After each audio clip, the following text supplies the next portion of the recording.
بسم اللہ الرحمن الرحیم۔ سامعین محترم، غصے کے حوالے سے 3 کلپس آ چکی ہیں۔ دراصل غصے کی 2 قسمیں ہیں۔ ایک قسم ہے محمود، یعنی اچھا غصہ جس کی تعریف کی جائے، جو کہ آنا چاہیے، اور ایک ہے مذموم، برا غصہ جو نہیں کرنا چاہیے، جس کی ممانعت آئی ہے، جس کے اثرات بہت برے مرتب ہوتے ہیں۔ چونکہ غصہ ایک فطری عمل ہے، ہر انسان حتیٰ کہ انبیاء کے اندر بھی اللہ نے رکھا ہے،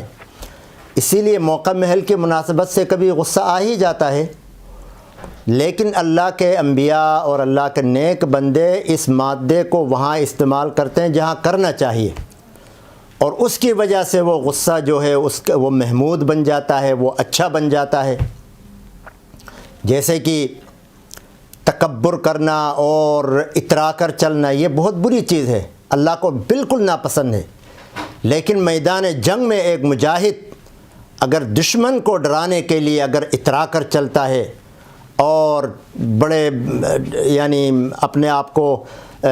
جوان ظاہر کر کے چلتا ہے تو یہ اللہ کو پسند ہے۔ تو اسی طرح غصہ جو ہے یہ اللہ نے چونکہ رکھا ہے تو صحیح استعمال ہو تو یہ محمود ہے، یہ اچھا ہے، یہ فائدہ مند ہے، اس کے اچھے ثمرات ہیں، اور اگر خدا نخواستہ برا غلط جگہ استعمال ہو تو یہ بہت برا ہے۔ حضرت موسیٰ علیہ السلام جب کوہ طور پہ چلے گئے تو پیچھے سامری نے بت پرستی پر قوم کو لگایا، بڑا غصہ آیا آپ کو۔ اب یہ غصہ آنا بھی چاہیے، اللہ کی توحید کے خلاف قوم کا کھڑا ہونا اور قوم کا ملوث ہونا، یہ تو بہت ہی غلط بات تھی۔ اس لیے حضرت موسیٰ علیہ السلام کو سخت غصہ آیا، واپس آئے، حضرت ہارون علیہ السلام پر شدید غصہ ہوئے اور سر کے بال پکڑ کے ہلایا، داڑھی پکڑ کے ہلائی، یہاں تک کہ حضرت موسیٰ علیہ السلام نے کہا کہ لا تأخذ بلحیتی ولا برأسی، میرے بھائی ان لوگوں کے سامنے مجھے کیوں شرمندہ کر رہے ہو، داڑھی اور بال، سر کے بال پکڑ کر نہ ہلاؤ۔ تو غصہ آنا یہ ایک فطری چیز تھی، آپ کو غصہ آیا اور یہ غصہ بھی اچھا غصہ تھا۔ اسی طرح ایک موقع پر آپ صلی اللہ علیہ وسلم مسجد میں ہیں، ایک آدمی نے مسجد کے اندر ناک صاف کی، مسجد کے اندر ناک گرائی، تو آپ صلی اللہ علیہ وسلم کو اتنا غصہ آیا کہ آپ کا چہرہ مبارک سرخ ہوا۔ اب اس میں وہ حضرات ذرا غور کریں کہ جو مسجد کی حرمت کو پامال کرتے ہیں، اندر مسجد کی حرمت کے خلاف کام کرتے ہیں، باتیں کرتے ہیں زور زور سے،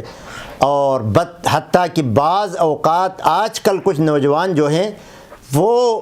موبائل لے کے بیٹھتے ہیں، اس میں گیم کھیلتے ہیں، اس کے اندر اور پتہ نہیں کیا کیا دیکھتے ہیں، آپس میں باتوں میں لگے رہتے ہیں، تو یہ بڑی غلط بات ہے۔ تو بہرحال آپ صلی اللہ علیہ وسلم کو بڑا غصہ آیا، تو ایک انصار کی ایک عورت اٹھی اور جا کر اس نے اس کو صاف کیا، اور صاف کرنے کے بعد وہاں پر خوشبو لگائی۔ تو اسی لیے مسجد کے اندر یہ خیال کرنا چاہیے کہ کوئی بے حرمتی والا کام نہ ہو۔ ایک اور موقع پر ایک آدمی نے مسجد میں قبلے کی طرف تھوکا، تو آپ صلی اللہ علیہ وسلم سخت غصہ ہوئے اور فرمایا کہ یہ تھوک جو ہے قیامت کے دن اس کے منہ پہ مار دی جائے گی، اس کے منہ پہ ماری جائے گی تھوک۔ تو اس لیے مسجد میں احتیاط کرنا چاہیے۔ تو یہ غصہ جو ہوتا ہے یہ آنا چاہیے، یہ محمود ہے، یہ اچھا غصہ ہے، یہ غصہ قابل تعریف ہے۔ کسی آدمی کو اپنی ماں بہن کی بغیرتی پر، جیسے کوئی بہن کسی کی بیوی بے پردہ ہو کے باہر نکلتی ہے، بال کھول کے باہر نکلتی ہے، یا باہر کسی مرد کے ساتھ بیجا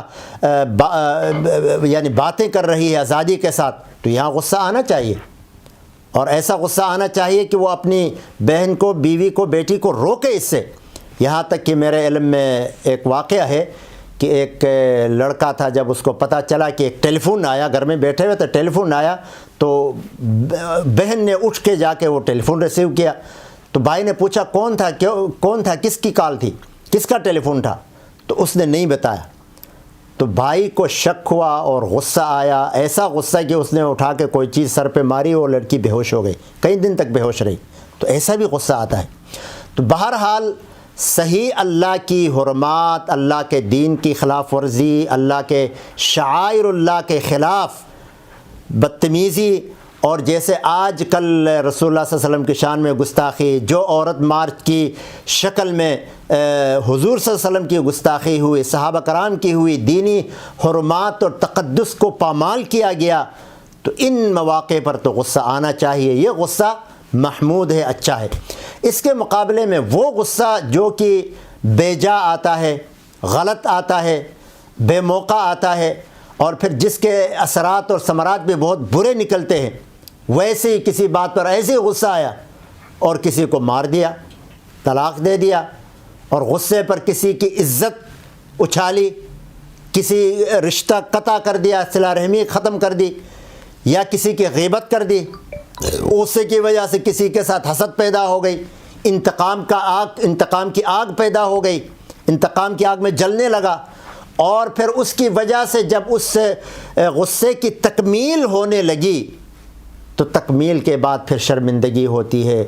پھر احساس ہوتا ہے کہ ہم نے یہ کیا کیا، پھر روتے دوتے ہیں، پھر سر پکڑ کے بیٹھتے ہیں۔ تو یہ غصہ جو ہے یہ مذموم ہے، یہ برا ہے، یہ بالکل اچھا نہیں ہے۔ اس لیے کوشش کریں کہ اچھا غصہ آئے، برے غصے سے اپنے آپ کو محفوظ رکھیں، کیونکہ برے غصے کے نتائج اور ثمرات اور اثرات بہت برے ہوتے ہیں۔